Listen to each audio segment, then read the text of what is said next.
I never thought I would end up crying in a bar wearing the black dress I bought specifically for tonight. The dress that was supposed to make Marcus look at me like I was the only woman in the world when he finally set our wedding date.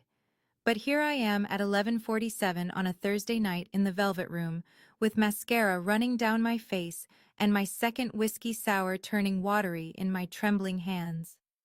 The bartender, an older man with kind eyes and silver hair whose name tag reads Gerald, keeps glancing my way with concern, but maintains a respectful distance, probably used to seeing people fall apart in expensive bars like this one, though I have never been here before and would never have chosen such an upscale place if I had anywhere else to go. My phone screen lights up again, the 47th missed call from Marcus, and I should block him, but instead, I find myself scrolling through his social media for the 100th time tonight, staring at the selfie he posted 2 hours ago with Victoria, his so-called business associate, the woman he has apparently been sleeping with for the past 6 months while I planned our future. The Velvet Room is all dark wood and burgundy leather, amber lighting that makes everyone look golden and mysterious, with jazz playing softly from hidden speakers, a sultry saxophone that seems designed to underscore heartbreak. Crystal glasses catch the light at the bar, reflecting fragments of conversations I cannot hear, and the air smells like expensive cologne and aged whiskey, and something else. Something that feels like power, the kind that comes from money made in ways people do not ask about. Rain has started outside, tapping against the tall windows that look out onto the city's glittering skyline, and I watch the droplets race down the glass while I try to hold myself together in public, mortified to be this woman, the one crying alone at a bar. But I could not face going back to the apartment I share with Marcus, could not face his things, or our bed, or the framed photo on the nightstand from last Christmas, when I still believed in us. My hands shake as I fumble with another cocktail napkin, dabbing uselessly at my eyes, and I know I look like a disaster, but I cannot seem to stop the tears, or the anger, or the humiliating need to keep checking if Marcus has posted anything else, if he is with her right now, if he is thinking about me at all. The bar is half full with well-dressed couples and business types, people having normal Thursday nights, people whose worlds have not just imploded, and I feel completely alone until I sense someone approaching, a shift in the air that makes me look up. He is the most striking man I have ever seen in person, maybe 32 or 33, with dark hair styled perfectly and green eyes that seem to miss nothing, wearing a charcoal suit that probably costs more than my monthly rent. And when our eyes meet, I feel something catch in my chest, because he is looking at me, with an intensity that should frighten me, but somehow does not. He dismisses someone with a subtle gesture, a man in a business suit who had been sitting with him at a corner table, and then he is walking toward me with a kind of predatory grace that suggests he always gets what he wants, though something makes him hesitate when he reaches my space at the bar. Gerald catches his eye and some silent communication passes between them, 2 fingers raised in what must be a code, and then this stranger is sliding onto the stool beside me uninvited, studying my profile like I am a puzzle he intends to solve. His voice when he speaks is low and surprisingly gentle, at odds with the controlled danger radiating from him.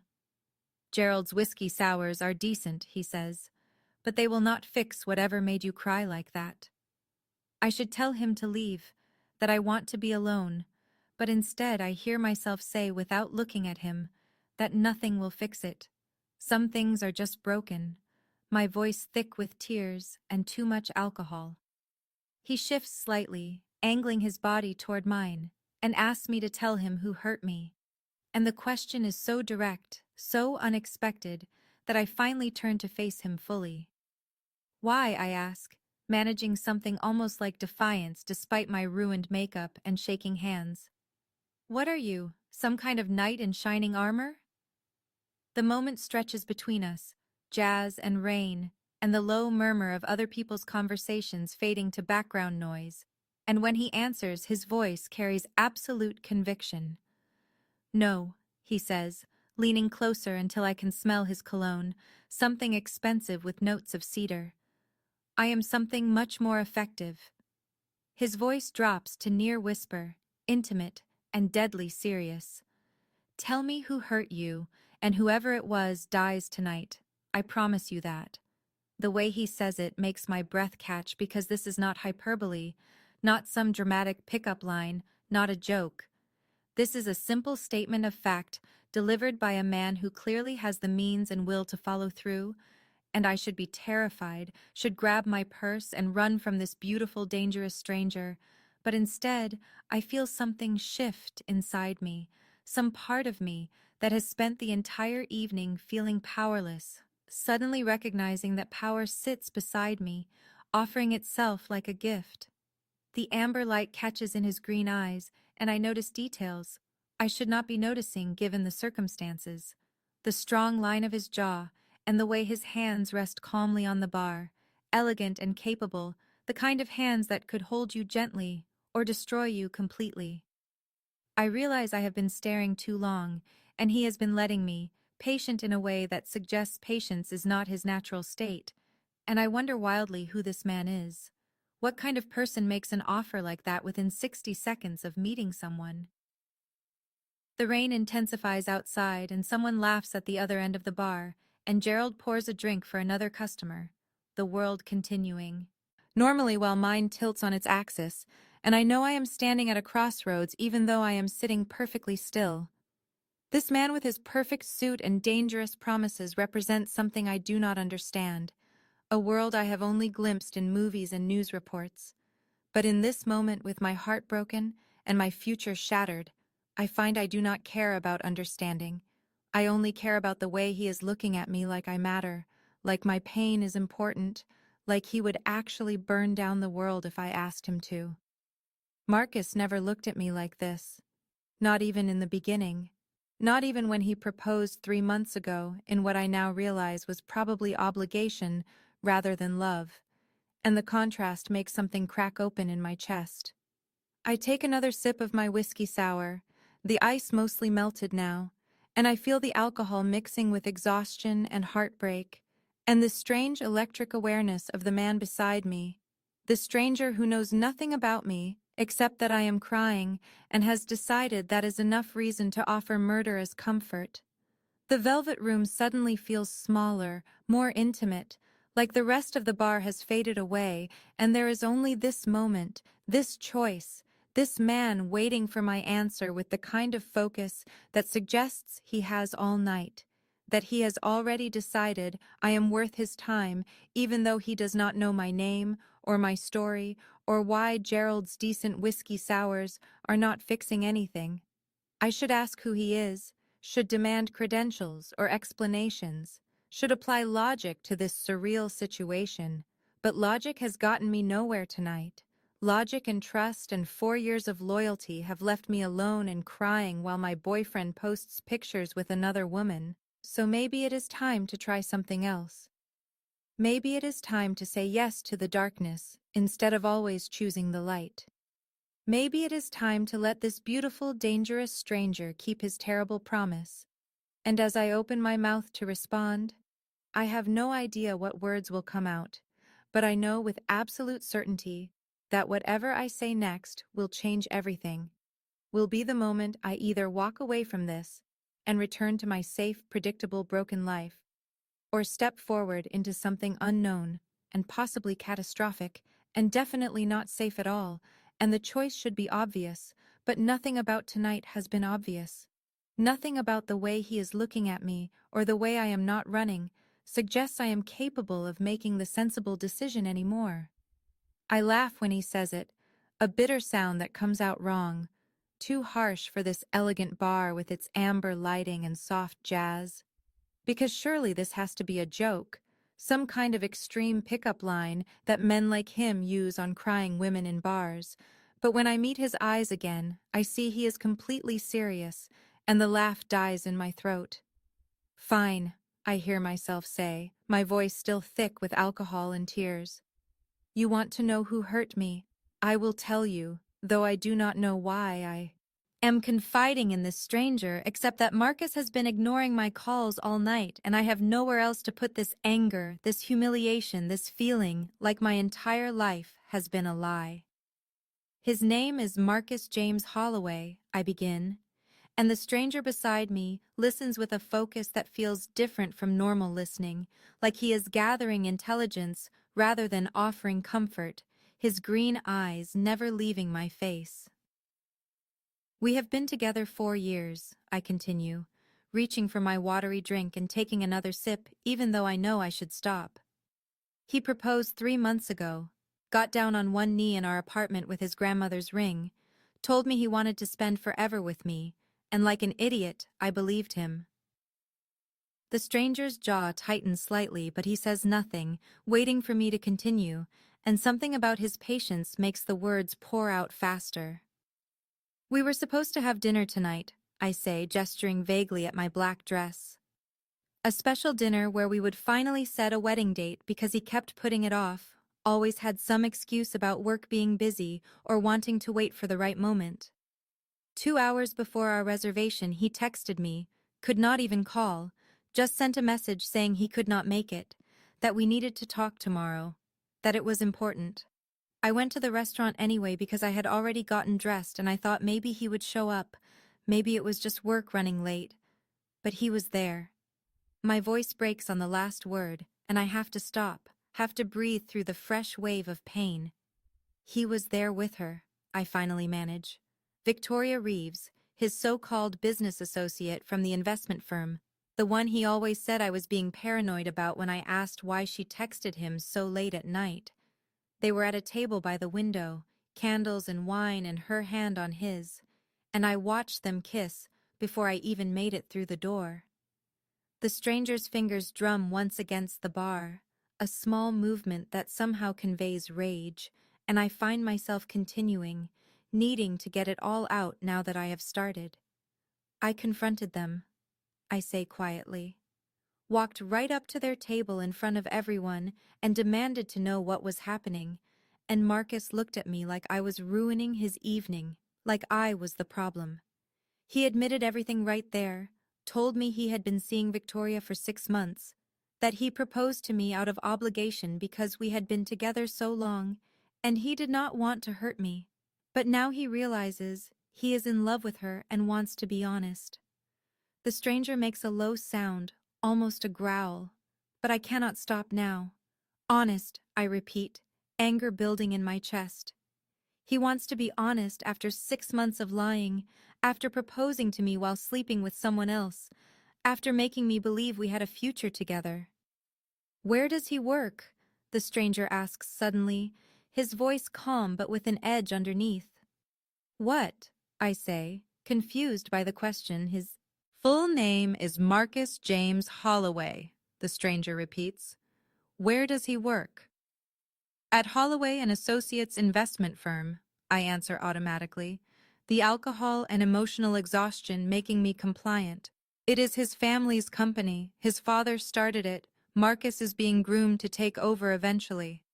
And where do you live? The stranger asks, still in that same measured tone. The apartment address, the building name if there is one. I give him the address, my building on Riverside Avenue, apartment 1203, and only after the words are out do I wonder why he is asking these specific questions, why he needs this information if he was just offering comfort to a crying woman. He pulls out his phone, expensive and sleek, and makes a call, and I watch as his entire demeanor shifts from the gentle stranger who approached me to something else entirely, something cold and dangerous. He speaks in Italian, rapid and authoritative, and I catch enough words to understand he is giving orders. Marcus Holloway's name, my address, instructions that make my blood run cold. The reality crashes down on me like the rain hammering against the windows. This man was not joking. He actually intends to follow through, and I grab his wrist before he can say anything else, my fingers barely circling the corded muscle there. Wait, I say, panic cutting through the alcohol fog. I did not mean, you cannot just, who are you? He ends the call, slides the phone back into his pocket, and turns to me with that predatory focus I noticed when he first approached, and I realize I have made a terrible mistake. "I am someone who keeps promises," he says simply, like that explains everything. "I do not know who you think you are," I say, my voice rising slightly before I remember we are in public. "But you cannot just kill someone because they cheated on their girlfriend. That is insane." He studies me for a long moment, his green eyes reflecting the amber bar lights, and says with perfect calm that he can do exactly that, and he will. "But you are right," he continues, and something about his tone makes me stop trying to pull away from his wrist. "You did not ask for this, so I will give you a choice." A choice, I repeat, my heart hammering so hard I can feel it in my throat. "Option 1, he says, leaning back slightly, but not breaking eye contact. I make a second call. Luca stands down. Marcus Holloway lives to break another woman's heart. You go home, cry for a few more weeks, eventually move on, and in 5 years, this night is just a story about a weird encounter at a bar." He pauses, letting that sink in, then leans closer until I can feel the heat radiating from him. "Option 2, he continues, his voice dropping lower. "You let me handle this. Marcus disappears. No one connects it to you. You are free of him completely." "Those are not real options," I say, horrified, trembling now despite the warmth of the bar. "One is you committing murder." He smiles slightly, a terrifying expression that does not reach his eyes. "I commit murder regularly, Isabel," he says, and the sound of my name in his mouth sends a new chill through me because I never told him my name, never introduced myself, which means he knew who I was before he approached. "The question is whether this particular murder benefits you," he finishes. I stare at him, trying to process everything, the casual way he admits to killing people, the fact that he knows my name. The two men in dark suits I suddenly notice have positioned themselves near the exits, not obviously threatening, but clearly present, clearly his. "How do you know my name?" I finally ask, my voice barely above a whisper. The bar has grown quieter as midnight approaches, most patrons having left, and those remaining are focused on their own conversations, while Gerald polishes glasses at the far end of the bar, deliberately not looking our direction. The rain outside has intensified, creating a wall of sound that makes our conversation feel isolated, intimate in a way that terrifies me. "Dante," he says instead of answering my question. "My name is Dante Moretti, and I own this bar, along with half the businesses in this city, some legitimate and some less so." "You still have not answered my question," I say, trying to hold on to some shred of control in this situation that has spiraled so far beyond my understanding. "How do you know who I am?" He signals Gerald, who brings him a drink without being asked, amber liquid in a crystal glass, and Dante takes a sip before responding. "I make it my business to know things," he says finally. "People, places, connections, threats, opportunities. But you did not answer my question either, Isabel. Option 1 or option 2? I cannot," I start, then stop because I do not even know what I am trying to say. "You are asking me to choose whether someone lives or dies. That is not a choice. That is, I struggle for the word, that is playing God." He takes another sip of his drink, patient, and I realize he will wait all night if necessary for my answer. That time means nothing to a man like him. "Marcus wasted 4 years of your life," he says quietly. "Proposed to you while sleeping with another woman, humiliated you in public. And from what you described, he does not seem particularly remorseful about any of it.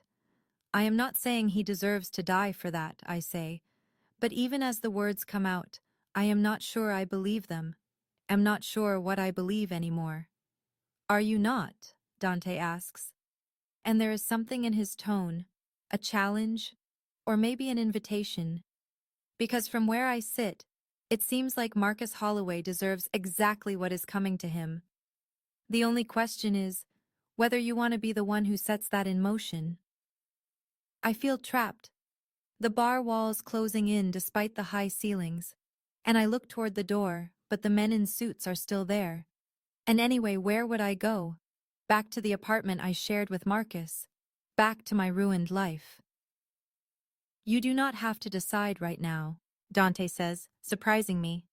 Take the night, think about it, but know that my offer expires at dawn, because after that the situation becomes more complicated. What situation? I ask. What are you not telling me? He finishes his drink and sets the glass down with a soft click against the bar. There are things you do not need to know yet, he says. Details that would only frighten you more than you already are. But trust that I have reasons beyond simple revenge for wanting Marcus Holloway dealt with. Reasons that have nothing to do with you crying in my bar, though that certainly helped me make up my mind. The way he says it, like my tears were the final piece in some larger puzzle, should make me run. But instead, I find myself asking what reasons. What could Marcus have possibly done beyond cheating to warrant this kind of attention? Dante stands, adjusting his suit jacket, and for a moment I think he will leave without answering. But then he leans down until his mouth is close to my ear and says that Marcus James Holloway is not just a cheating boyfriend. He is also a thief who has stolen from very dangerous people, and those people are coming for him. Whether I make a choice or not, the only difference is whether I get to decide how it happens and whether I want protection when it all falls apart. Then he is stepping back, pulling out his wallet and leaving several bills on the bar, far more than my drinks cost, and telling me to go home or get a hotel, but not to go back to that apartment tonight. And before I can ask why he is walking away, his men falling into step behind him, and I am left alone with Gerald in the rain and a choice I never wanted to make. My mind spinning with questions about who Dante Moretti really is, and how he knows so much about Marcus and what he meant about dangerous people and protection, but most of all, with the horrible realization that some part of me, some dark, angry part I did not know existed, wants to choose option 2, wants Marcus to disappear, wants to be free. I choose option 1. I tell him when he returns to the bar 20 minutes later, having given me space to think, though I suspect he never actually left the building, just retreated to wherever men like him retreat to, while waiting for broken women to make impossible decisions. Call off your man, I say, my voice steadier than I feel. Marcus is a cheating bastard, but he does not deserve to die for it. Dante nods once, pulls out his phone, and makes a brief call in Italian, and I feel something like relief wash over me, even though I know I have just refused something I might regret later, some dark form of justice that part of me craved. I need to go, I say, standing too quickly, and the room tilts violently, the whiskey and emotional exhaustion catching up to me all at once. I feel myself falling, and then strong hands catch me, Dante's arms around my waist, pulling me against his chest, and for a moment we are frozen like that, my hands pressed against his shoulders, his face close enough that I can see gold flecks in his green eyes.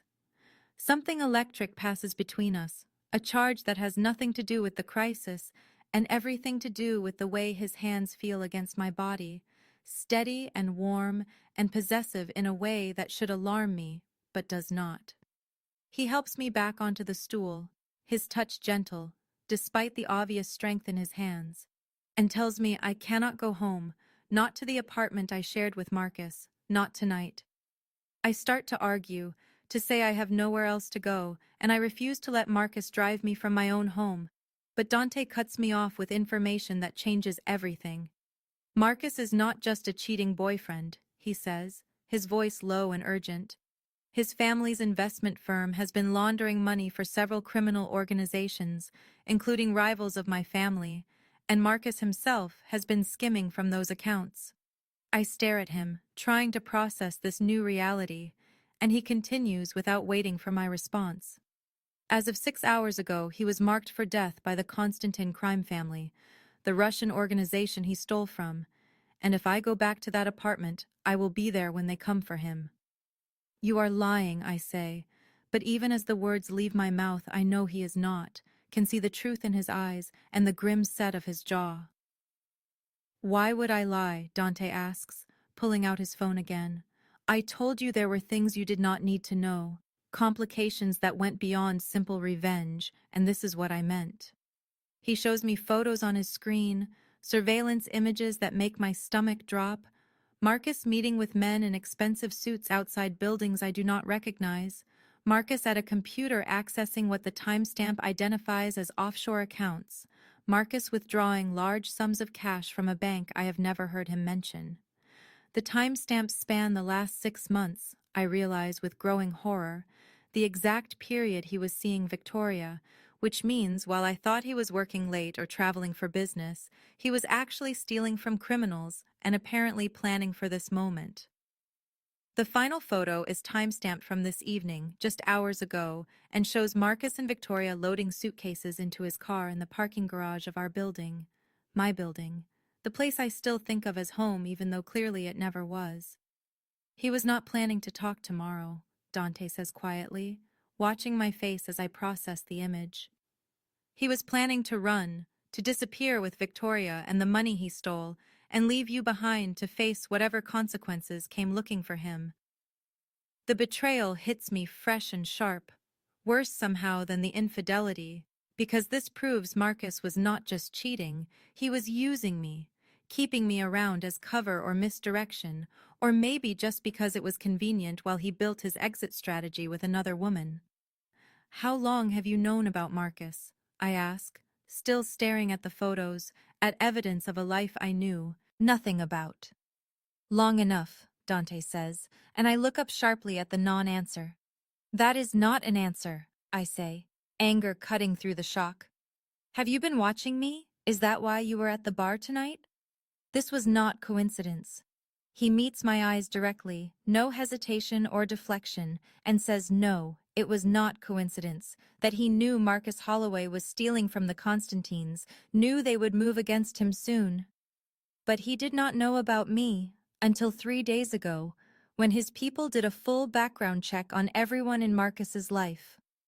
I saw your photo in the file, he continues, something shifting in his expression. Read about your pastry chef career, your awards, the restaurant where you work, saw that you lived with him, and thought this woman has no idea what she is sleeping next to every night. So you came to the bar to warn me, I say, my voice breaking, because this means he knew. He knew everything, and he approached me anyway, made his offer anyway. He shakes his head slightly. I came to the bar for a business meeting, he says. Seeing you there, crying in that dress, looking like your world just ended. His jaw tightens and he stops, and I wait, needing to hear the rest. I could not walk away, he finally says. You need to come with me, he continues before I can respond. To my home, somewhere safe, somewhere the Constantines will not think to look for you. Stay until the situation with Marcus is resolved one way or another, and then decide what you want to do with your life. I should refuse, should insist I can take care of myself, but the truth is I have nowhere to go and no idea who to trust. And at least Dante has been honest with me in his way, has shown me the danger I am in, rather than leaving me ignorant. Fine, I say, hating how small my voice sounds, but just until I figure out what to do next, this is not permanent. He nods, standing and offering me his hand, and I take it, letting him help me up.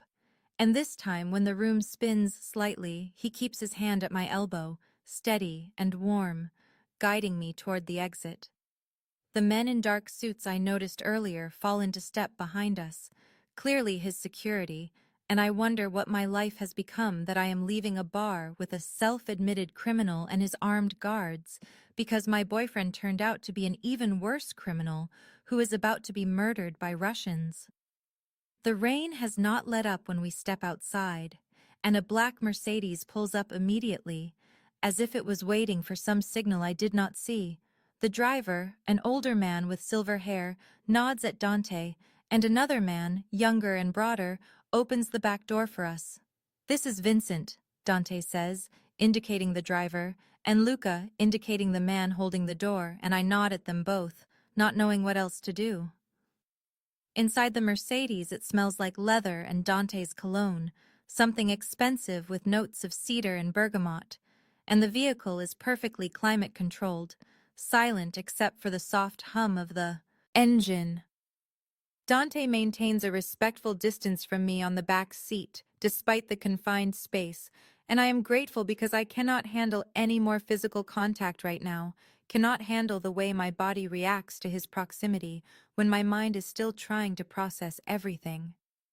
We drive through the glittering downtown core, past the restaurant where I saw Marcus with Victoria, past the apartment building where my things still sit in closets and drawers, past my entire life, and into an area I have only seen from a distance, the exclusive Riverside Heights neighborhood where estates sit behind iron gates and manicured hedges.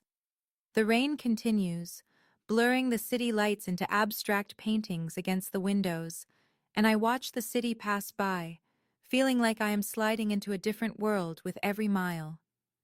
Dante makes several calls during the drive, speaking in rapid Italian that I cannot fully follow, but catch enough words to understand he is issuing orders, securing locations, gathering information on the Constantine family's movements. He is methodical, efficient, and I realize this is what he does. This is his world, managing threats and assets and situations with the same calm focus most people bring to their morning coffee. We pull up to a gate that opens automatically, drive down a long, curved driveway lined with trees, and then his home comes into view, and I cannot help the small gasp that escapes me. It is a modern masterpiece of glass and stone, all clean lines and dramatic angles, set on what must be 3 acres overlooking the river, and even in the rain and darkness, I can see it is stunning. Security is everywhere once you know to look for it. Cameras and motion sensors and guards at the gate we just passed, discreet but obvious. Vincent parks and Luca opens my door, offering his hand to help me out, and I step into the rain for the brief moment it takes to reach the covered entrance. Inside, the house is even more impressive, all carefully chosen furniture that manages to feel both luxurious and lived in, expensive art on the walls, floor-to-ceiling windows that would showcase the river view if it were not the middle of the night. The space smells faintly of coffee and books, surprising touches of normalcy in what should feel like a fortress, and I find myself wondering who Dante Moretti really is beneath the suits and the threats and the casual admissions of murder. A woman appears, older, kind-faced, and Dante introduces her as Maria, his housekeeper, and asks her to show me to the guest suite and provide me with anything I need. Maria smiles at me warmly, as if she is used to Dante bringing home crying women in the middle of the night, though something tells me this is not a regular occurrence. The guest suite she leads me to is larger than my entire former apartment, all soft grays and whites, with an ensuite bathroom that has a tub I could swim in, and a shower with enough jets to qualify as a car wash. There are clothes. In the closet, Maria tells me, should be your size, and fresh towels in the bathroom, and if I need anything at all, I should just pick up the phone and dial 0. How does he know my size, I ask before I can stop myself, and Maria just smiles and says, Mr. Moretti is very thorough in his preparations, then leaves me alone in this beautiful strange room in this beautiful strange house, and I sink onto the edge of the bed and finally let myself cry. Not for Marcus, who I am starting to realize I never really loved, but for myself, for the person I was yesterday, who had no idea her entire life was built on lies, who thought the biggest problem she faced was setting a wedding date, who believed in happy endings and honest men and a future that made sense. That person is gone now, I realize, replaced by someone who knows too much, who has seen behind the curtain of the normal world into something darker and more complicated. And I am not sure if I can ever go back to not knowing, to believing in the safe, comfortable illusions that got me through the first 28 years of my life.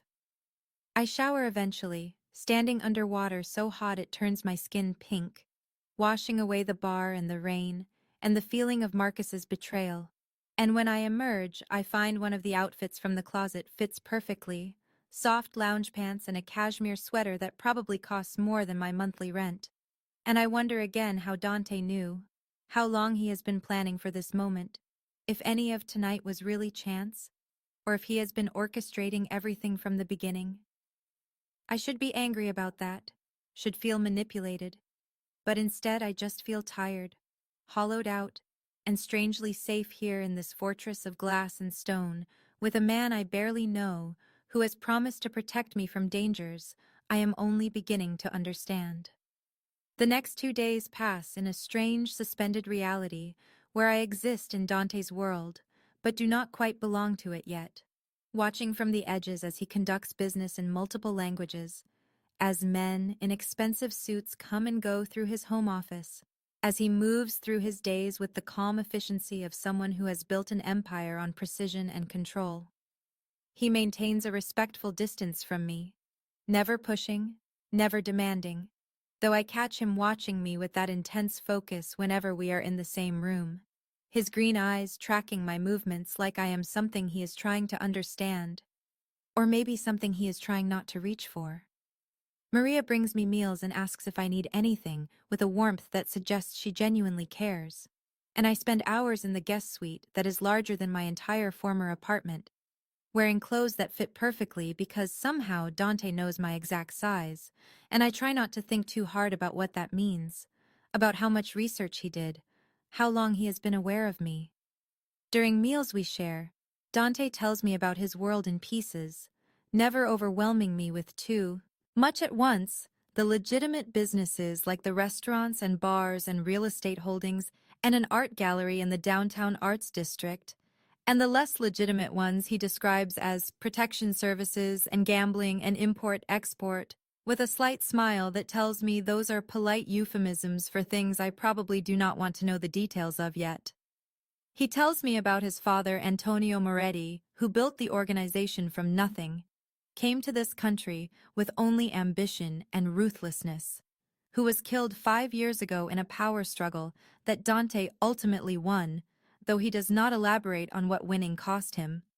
I listen and absorb and feel myself sliding further into this world, with every conversation, every shared meal, every moment I spend in this house that feels both like a fortress and somehow like home, in a way my apartment with Marcus never did. On the second evening, I am in the living room with its floor-to-ceiling windows overlooking the river when the news breaks, the flat-screen television Maria left on showing breaking news about Marcus James Holloway and Victoria Reeves found dead in a hotel room across the state border, apparent murder-suicide according to the police report, and I feel my breath catch not because I am devastated, but because I feel almost nothing, just a strange, detached observation that this is the man I was supposed to marry, the woman he chose instead. And now they are both gone. Dante appears in the doorway, and I see his reaction, the subtle tightening around his eyes, the way he nods once to Luca who is standing nearby. And I know instantly it was not suicide. The Constantines got to them first, just like Dante said they would. I should feel something, I think, should cry or scream or collapse. But instead, I just stand there staring at the screen showing Marcus's photo, the professional headshot from his company website, where he looks successful and trustworthy, and nothing like the criminal who was stealing from Russian mobsters while planning to abandon me to face whatever consequences came looking. That night, I cannot sleep, my mind spinning with too many thoughts, and I wander through Dante's house in the darkness until I see light coming from under the door of his study. I push it open without knocking and find him sitting at his desk drinking scotch and staring at surveillance monitors showing various properties, warehouses and storefronts, and what looks like a shipping dock, his jacket discarded and his shirt sleeves rolled up, looking more human than I have seen him since that first night at the bar. He looks up when I enter, but does not seem surprised, just watches as I close the door behind me and lean against it, gathering courage for the confrontation I came here to have. "Did you know this would happen?" I ask, my voice sharper than I intend. "Is this why you brought me to your home?" Not to protect me, but because you knew Marcus's death would traumatize me, and you wanted to be there for the aftermath. He sets down his glass carefully, his expression unreadable in the amber light from the desk lamp and the flickering glow from the fireplace that crackles in the corner. Yes, he says simply, and the honesty of it hits me harder than a lie would have. I knew the Constantines were close to finding Marcus, suspected he might run, which would accelerate their timeline, and I wanted you away from the situation, somewhere I could ensure your safety. But you did not order it, I press, needing to understand. You let them kill him. He stands, moving around the desk toward me, and I should step back, but I am pressed against the door already. I pulled my own people back, he admits. Let the Constantines handle it. Knew the outcome would be the same, but this way my family's hands stay clean. No connection to you, no reason for them to look in your direction. You manipulated everything, I say, anger finally breaking through the numbness. The bar, the choice you gave me, bringing me here, it was all orchestration. Yes, he says again, not even trying to deny it, and I feel something crack in my chest. You are not even going to deny it, I ask, and he moves closer, close enough that I can smell his cologne and the scotch on his breath. I do not lie to you, Isabel, he says, his voice low. Not about this. I saw an opportunity to bring you into my world, and I took it. I am not sorry. Why? I demand, searching his face for answers. Why me? You do not even know me. His jaw tightens, and something shifts in his eyes, that iron control he maintains so carefully showing cracks. I know you get up at 4 in the morning to make pastries from scratch, he says, his voice rough. I know you won awards for a chocolate sculpture you created for a charity auction. I know you visit your mother's grave every Sunday with fresh lilies because they were her favorite. I know you stayed with a man who did not deserve you because you are loyal to a fault. I know. He stops, jaw clenched, and I am barely breathing now. You know what? I whisper, and he meets my eyes with an intensity that makes my knees weak. I know that from the moment I saw your photo something shifted in me, he says. And when I saw you crying at that bar, I knew I would burn down the entire city before I let anyone hurt you again. The confession hangs in the air between us, raw and honest, and more vulnerability than I have seen from this man who commands criminal empires with cold precision. And something in me breaks, or maybe finally comes together. You manipulated me, I say, but the anger has drained from my voice, replaced by something else, something that feels like understanding or acceptance, or maybe just desire. You brought me here knowing I would have nowhere else to go, knowing Marcus would die, knowing I would need you. He nods, not denying any of it, and I realize I am not actually angry anymore. Or maybe I am angry and attracted and terrified all at once. Everything tangled together until I cannot separate one feeling from another. This is crazy, I say, but I am moving toward him instead of away. You are a criminal. I am a pastry chef. This does not make sense. Nothing about us makes sense, he says, his hands coming up to frame my face, careful and controlled even now. But tell me you do not feel it too. I feel it, I admit, unable to lie when he is looking at me like that, like I am something precious and dangerous all at once. I am terrified of it. Good, he says, his thumb tracing my lower lip. You should be terrified, because I meant what I said that first night. Whoever hurt you dies, and I am including myself in that promise, Isabel. If I ever hurt you, you have permission to destroy me. The words should sound melodramatic, but they do not. They sound like a vow. And I am standing on my tiptoes before I consciously decide to move, closing the distance between us, my hands finding his shoulders. And when our lips meet, it is not gentle. It is all the pent-up emotion and danger of the past 2 days. Everything I have been holding back crashing through my defenses. He catches me, his hands in my hair and against my back, pulling me closer like I might disappear. And I feel him lift me, setting me on the edge of his desk, monitors and papers and Scotch glass pushed aside without care. His hands frame my face like I am something that might break, and his kiss is hungry and controlled and devastating all at once. And I am kissing him back with an intensity I did not know I possessed, my fingers tangled in his hair, my legs wrapping around his waist, pulling him closer. We break apart, breathing hard, and I realize my fingers are still tangled in his hair, and his thumb is tracing my lower lip, and we are staring at each other in the firelight and amber glow from the lamp. This is crazy, I say again, but I am not letting go of him. You are a criminal. I am a pastry chef. This does not make sense. Nothing about us makes sense, he repeats, his voice rougher now. But tell me you do not feel it too. I feel it, I say, and his mouth is on mine again, before I can say anything else. And this time when we kiss, it feels like falling, or maybe like finally landing, and I realize with startling clarity that I was never truly in love with Marcus. I was in love with the idea of the life we were supposed to build, the safety and normalcy and predictability of it.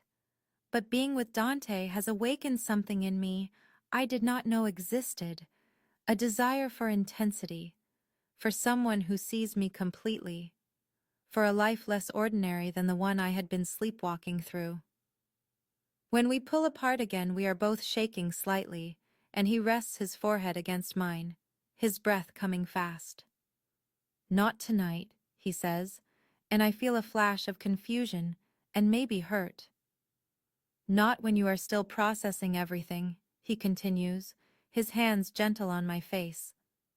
When you come to my bed, I want there to be no doubts, no questions. I want you to choose it freely, knowing exactly what it means. The restraint he is showing when I can feel how much he wants me, when I can see it in his eyes and feel it in the tension of his body, is somehow more seductive than anything else he could have done. He helps me down from the desk, his hands steadying me, and instead of leading me out, he gestures to the leather couch near the fireplace, and we sit there as the clock shows 2:17 in the morning and the house is silent, except for the rain still falling outside. Tell me about your father, I say, and he looks surprised, but he answers. Tells me about Antonio Moretti, who came to this country with nothing, who built an empire through ruthlessness and strategic thinking, who taught Dante that loyalty is everything and weakness gets you killed. He died in my arms, Dante says quietly, staring into the fire. A power struggle with a rival family, an ambush I should have seen coming, and I spent the next year systematically destroying everyone involved. I should be horrified, but I am not. I am just listening, trying to understand this man who holds such violence and such gentleness inside him. How do you reconcile it? I ask. The violence and the art collection and the books and the moments of unexpected gentleness. He is quiet for a long moment. I do not, he finally says. I am not one person, Isabel. I am all of these things simultaneously. The man who orders executions and the man who collects first editions, the man who runs criminal enterprises and the man who cannot stop thinking about a woman who makes chocolate sculptures. You do not have to reconcile me, you just have to decide if you can accept all of it. Can you, I ask, accept all of me, the broken parts and the scared parts and the part that should run from you but cannot seem to? He reaches for my hand, threading his fingers through mine. I already do, he says. From the moment I saw your photo, I have been trying to figure out what it is about you that got under my skin, and I think it is this. You are real in a way most people in my world are not. You feel things deeply and love fiercely, and when you cry, it is because something actually broke your heart, not because you are trying to manipulate someone. We talk until dawn starts to lighten the sky beyond the windows, and I learn about his mother who died when he was 12, about the art gallery he opened in her memory because she loved beauty, about the careful balance he maintains between the legitimate and criminal sides of his empire, about the loneliness of being someone everyone fears but no one truly knows. I tell him about my mother who died 2 years ago from cancer, about how Marcus proposed 6 months later, and I said yes because I was drowning in grief and he felt like stability, about my dreams of opening my own pastry shop someday, about the awards I won that made me feel like maybe I was good at something. The rain finally stops as the sun rises, and the river beyond the windows reflects pink and gold, and I realize I have just spent the night talking to a man who terrifies and attracts me in equal measure. A man who admitted to manipulating me, and somehow that honesty feels more trustworthy than all of Marcus's lies. When I finally stand to go back to my room, exhausted and emotionally wrung out, Dante catches my hand and pulls me back for one more kiss, soft this time, gentle, like a promise. Soon, he says against my lips, when you are ready, when there are no doubts. And I find myself nodding, knowing that soon is coming faster than either of us expected, knowing that I have already made my choice, even if I have not said the words yet, knowing that the person I was before walking into the velvet room 2 nights ago no longer exists, and the person I am becoming wants this dangerous, beautiful man more than she has ever wanted anything.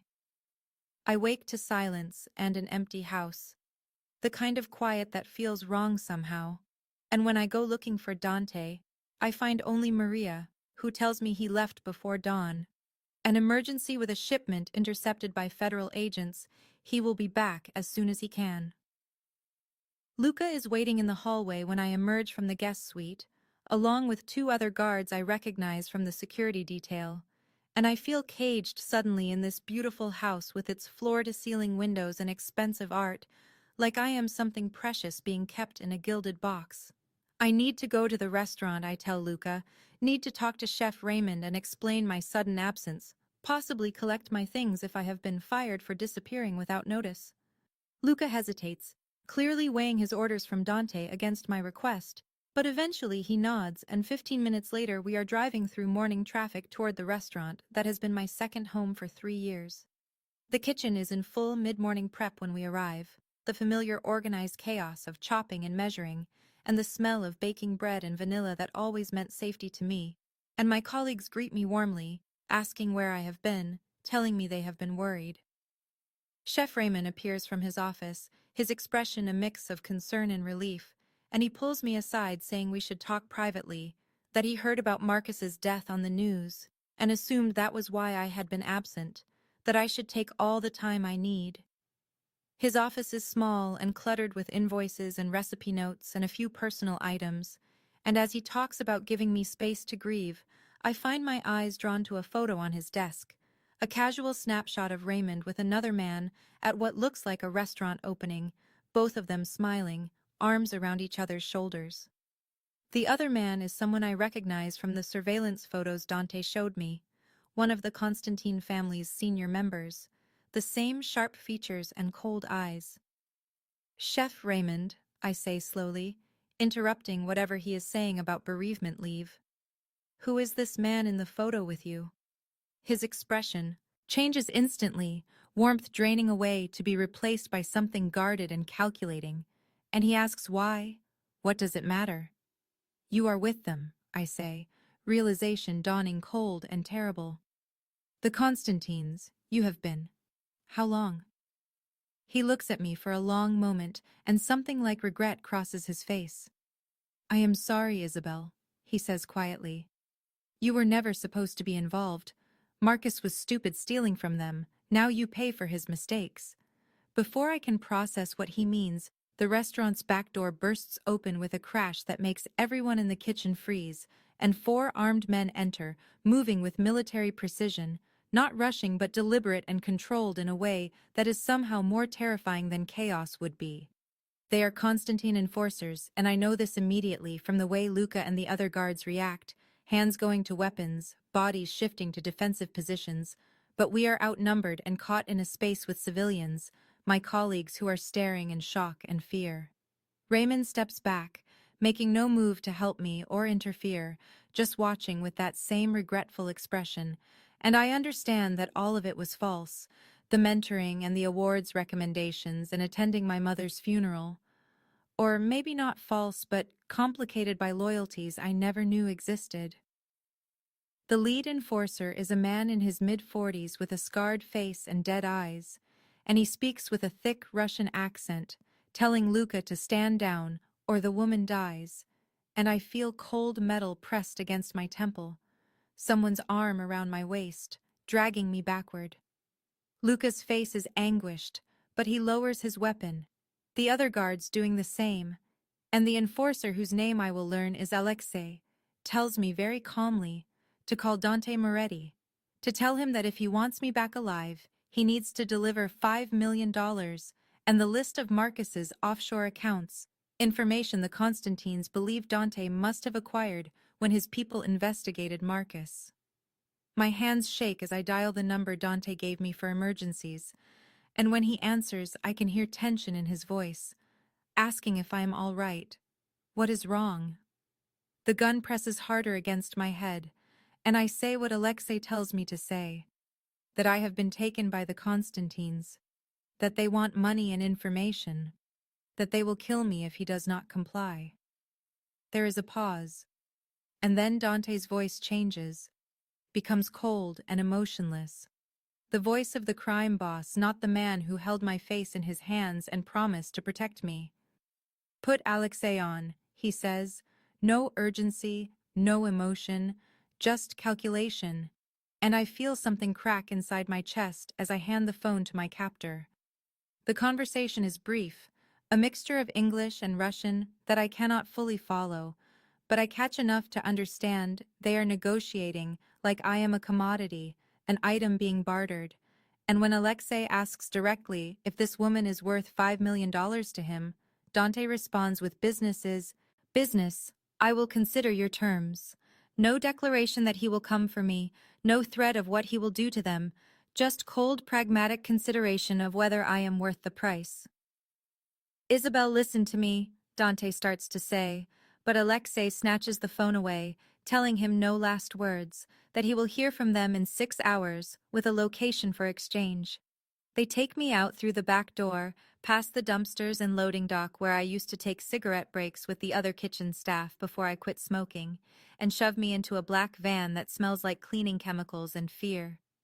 Luca tries to follow, but one of the enforcers hits him hard across the face with a gun, and he goes down, blood streaming from his nose. And then we are driving, and I am trying to memorize turns and street names through the small windows, but everything blurs together. The warehouse they take me to is on the industrial south side, all cold concrete and rusted metal, and Alexei tells me almost conversationally as they tie me to a chair that Dante will know this location, that it is neutral territory where deals are often negotiated, as if this is just another business transaction. The room smells of industrial decay and old oil and dampness, and my chair sits in the center of a large empty space that makes me feel exposed and small, like a specimen under examination. Hours pass and I catalog everything I can see. The number of guards, which varies between 3 and 5 as they rotate shifts, their weapons, which include handguns and what looks like an automatic rifle leaning against the far wall, the layout of the room with its exits, and the broken windows high up near the ceiling that let in weak afternoon light. I can hear the river nearby, boats passing, the normal world continuing while I am trapped in this nightmare, and I try to stay calm, try to think like Dante would think, strategically rather than emotionally. But it is hard when my wrists are bound tight enough to cut circulation, and fear keeps trying to overwhelm rational thought. Alexei sits nearby smoking cigarettes and watching me with those dead eyes, and after several hours he comments that my Dante has not called back, that this is not a good sign for me. He will come, I say, my voice steady despite the terror running through my veins, and Alexei laughs, a sound without humor. You believe this? He asks, even after hearing how he speaks of you, like item in negotiation. You do not know him, I say, but doubt is creeping in because what if Alexei is right? What if I misread everything? What if Dante's promises were just words, and when it came to actual choice between business and me, He chose business like any smart criminal would. Alexei lights another cigarette and tells me he knows men like Dante his whole life, that they are the same, him and Dante, that they do not risk empire for woman, that pretty words mean nothing when choice comes. He has 3 daughters, he says conversationally, showing me photos on his phone like we are friends chatting, and he understands Dante's reluctance to trade resources for someone he has known only a week. That in their world love is luxury and survival is necessity. The temperature drops as night falls, and I start shivering in my thin shirt, the one I put on this morning thinking I would just be visiting the restaurant for an hour, not being kidnapped and held in a freezing warehouse. I think about Raymond's betrayal, how he mentored me for 3 years and attended my mother's funeral and recommended me for awards, and all of it was complicated by his connection to the Constantines, and I wonder if there was ever truly separation between my safe world and the criminal one, or if I was always closer to danger than I realized. I think about Dante's cold voice on the phone. Business is business, I will consider your terms, and I feel furious at him for not immediately promising to come for me. Furious at myself for believing in someone I have known less than a week. Furious at Marcus for stealing from these people and setting this whole nightmare in motion. But beneath the fury and the fear I am also analyzing, thinking, planning, because I am not just a victim waiting for rescue, I am someone who survived my mother's death, and Marcus's betrayal, and I will survive this too, with or without Dante Moretti. I notice the guards are getting complacent, scrolling on phones during their watch, that the automatic rifle is always in the same spot against the wall, that there is a pattern to their shift changes. I test the bonds on my wrists when no one is looking directly at me, feeling for any give, any weakness, and I make note of which guard seems most nervous, most likely to make a mistake. The restaurant kitchen where I felt safe has been revealed as just another place touched by violence. The stainless steel and vanilla smell transformed in my memory to a battlefield with flour dusting the air like smoke and knives that could be weapons. And I understand now that there is no safe place, no separation, that the moment I met Dante, my world changed irrevocably, and I can either accept that and adapt or let it destroy me. Hours stretch into what feels like days, though my phone, which they took, shows it has only been 6 hours since the call to Dante, and Alexei receives a message that makes him smile, that chilling expression that suggests he has won some negotiation. Your boyfriend is smart, man, he tells me. He knows business more important than woman. He knows 1 week. He has agreed to terms. Exchange happens in 3 hours, and you better hope he actually shows up, or my orders are to kill you and leave your body where he will find it. The words should terrify me, but instead I feel a strange calm settle over me. Acceptance maybe, or just exhaustion, and I realize that whether Dante comes or not, I have already been changed by knowing him, by stepping into his world, by choosing intensity over safety. That night at the Velvet Room. If he does not come, I will find a way to survive this, I tell myself. Will use whatever opportunity presents itself during the exchange or the transport, or whenever the guards make their inevitable mistake. And if he does come, if his cold calculation on the phone was just an act to buy time, then I will know that his promises were real, that what we shared in his study until dawn meant something beyond manipulation and desire. The warehouse grows colder and darker, and I can see my breath now. And one of the guards throws a jacket over my shoulders, a small mercy that surprises me, and I thank him quietly and see something flicker in his eyes, maybe recognition that I am a person, not just a commodity. Alexei watches this interaction and tells the guard in Russian to not get soft, that I am leverage, nothing more, and the guard steps back, but the jacket remains. I think about everything Dante told me about his father, about building empires on ruthlessness and strategic thinking, about loyalty being everything and weakness getting you killed. And I wonder if choosing me over business would be weakness in his world, if I was naive to think I could matter more than $5 million and political complications with a Russian crime family. But then I remember the way he looked at me when he said he would burn down the entire city before letting anyone hurt me again.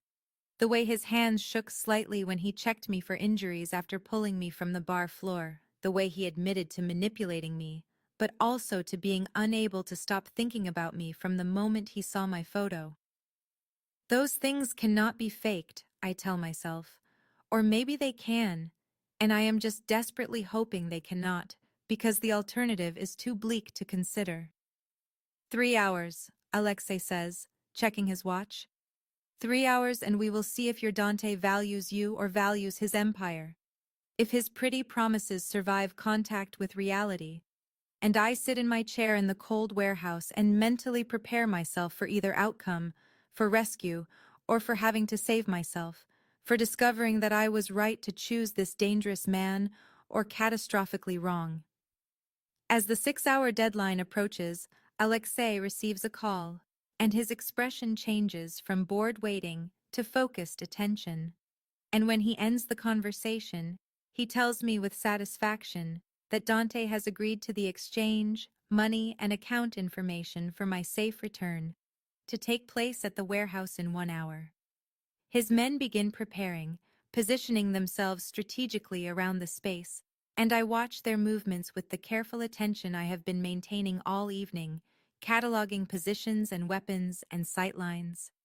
Something feels wrong about their positioning, though. I cannot immediately identify what, and then I realize they are setting up for a straightforward exchange, covering the main entrance and surrounding the center of the room, where presumably Dante will approach, but there are gaps in their coverage, blind spots near the loading dock entrance, and the broken windows high on the eastern wall.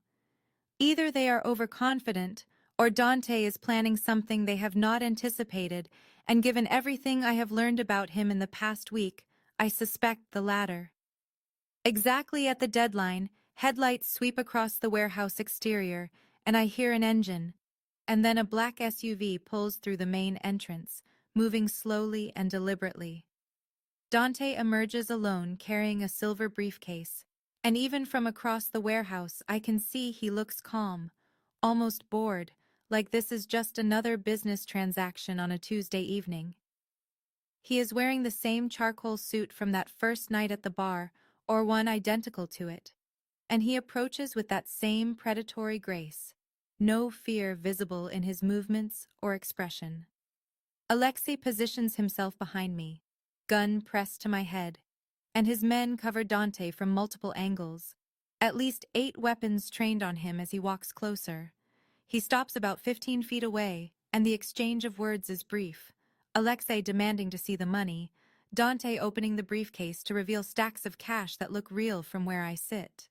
He slides it across the concrete floor toward us with a casual push of his foot, then produces a phone from his pocket, holding it up to show account information displayed on the screen.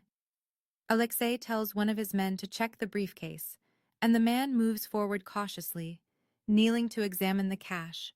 But before he can report back, Dante's eyes meet mine, and something passes between us. A moment of perfect understanding, and he speaks a single word in Italian that I do not know but somehow comprehend. Judy, he says, and I remember him telling me that night in his study that when I come to his bed he wants there to be no doubts, and I realize this is the same thing. He is asking me to trust him with no doubts, and I drop my weight immediately, becoming dead heavy in the chair, letting gravity pull me down.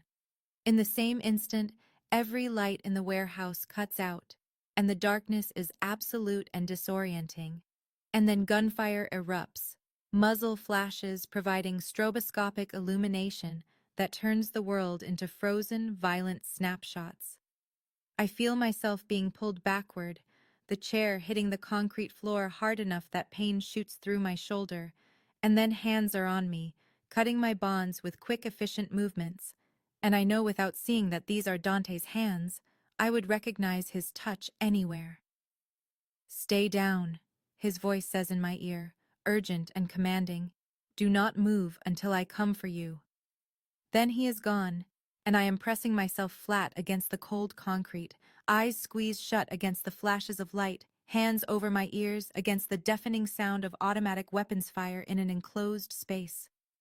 The firefight lasts less than 3 minutes but feels eternal, time stretching and compressing simultaneously. And I count my breaths to stay calm. 1, 2, 3, 4, in and out, trusting that Dante knows what he is doing, that his promise to protect me was real. When the lights come back on, I am behind a concrete pillar, though I do not remember being moved there, and Dante is shielding me with his body, one hand pressed against the pillar beside my head, the other holding a gun. Around the warehouse, his men have subdued or killed most of the Constantines, bodies on the concrete and weapons scattered, and I see Alexei on his knees bleeding from a shoulder wound with Luca standing over him, gun pressed to his head. Dante stands and pulls me up with him, and his hands frame my face, checking me for injuries with a precision that borders on frantic, so different from his usual iron control. "Are you hurt?" he demands, his eyes scanning every inch of me. "Did they? Tell me they did not." "I am okay," I say, my voice shaking now that the immediate danger has passed, adrenaline making my whole body tremble. "I am okay." His forehead presses against mine for a moment, and I feel him exhale, a shuddering breath that speaks of fear he would never voice aloud. And then his entire demeanor changes as he turns toward Alexei. He approaches the kneeling man and crouches to eye level, and the transformation is complete. The man who is checking me for injuries with shaking hands replaced by the crime boss who commands empires with calculated ruthlessness. "You made a mistake today, Alexei," he says, his voice like ice. "You thought you could use her against me." Alexei, bleeding but still defiant, says it was simple business, that Dante would do the same in his position. "No," Dante says, standing and looking down at him. "I would not, because I understand something you do not.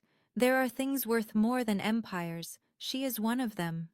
Alexei looks genuinely surprised, asking if Dante is choosing a woman over peace with the Constantines, over business relationships worth millions. "I choose her over everything," Dante says, and I feel something shift in my chest at the words, at the absolute conviction in his voice. "And I will make sure your bosses understand that clearly." He offers Alexei a choice then, mirroring the choice he gave me that first night: deliver a message to the Constantine family, or die here in this warehouse. The message is simple, Isabel Moretti, and hearing my name spoken with his surname sends another jolt through me, because I have not agreed to this, have not been asked. But somehow it feels right, is under his family's protection with all that implies, is untouchable, and any move against her is a move against him, and he will respond with overwhelming force. Alexei, who is clearly a pragmatist despite his earlier defiance, chooses to live and deliver the message.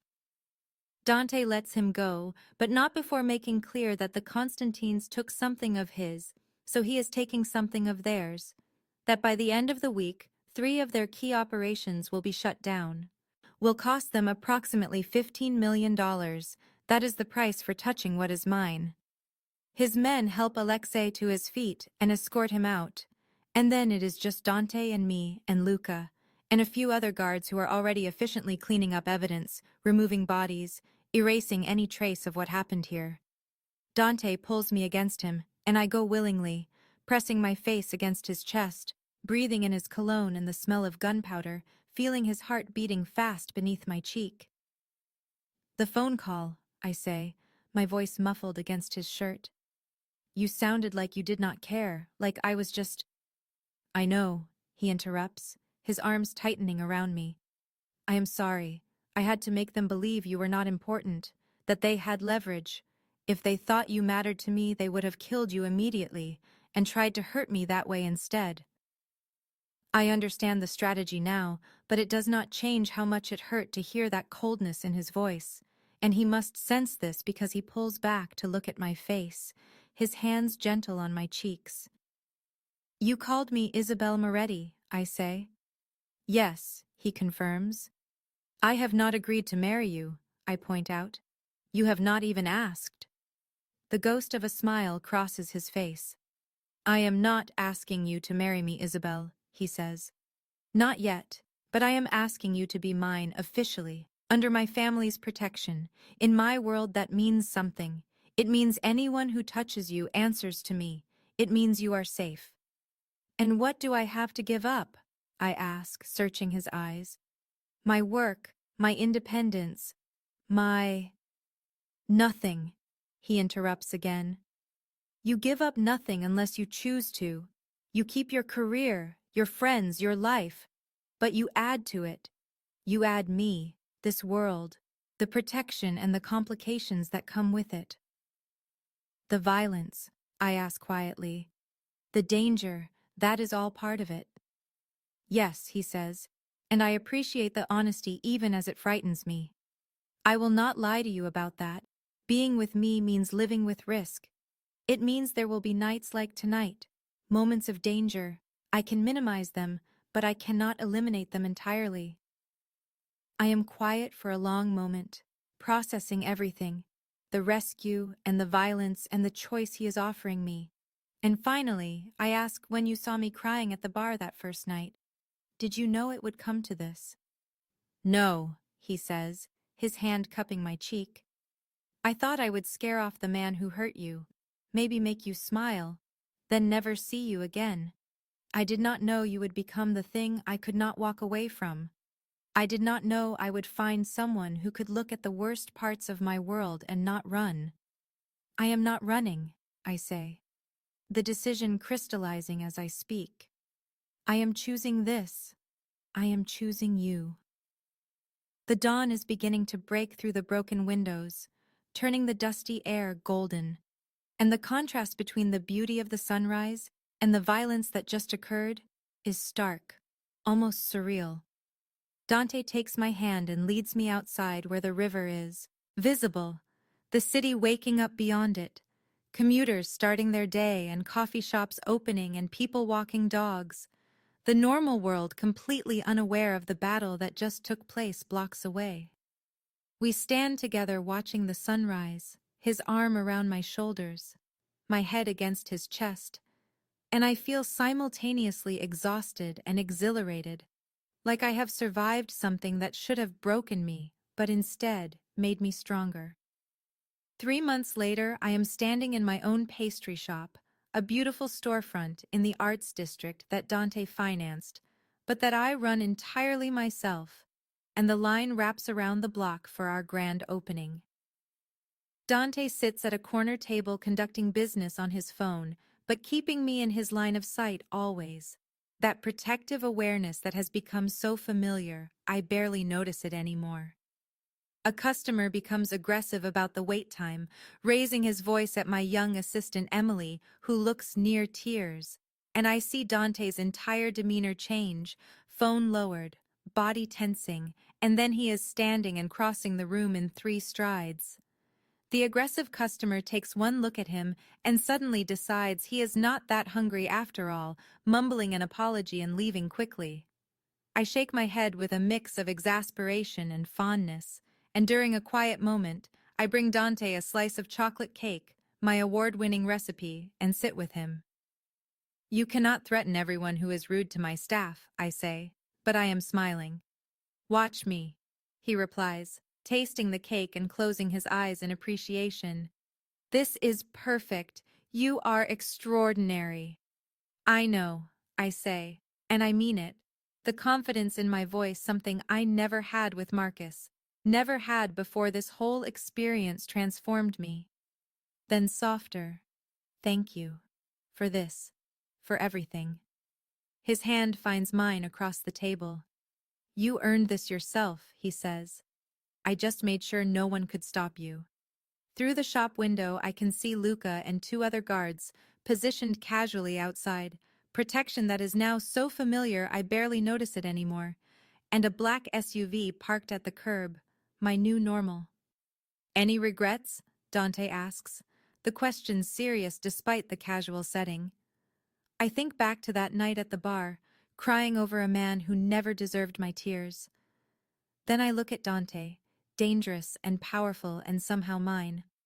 Not a single one, I say, and mean it completely, because the person I was then and the person I am now are fundamentally different, and I would not go back even if I could, would not trade this intensity and danger and fierce protection for the safe, comfortable illusions I used to believe in.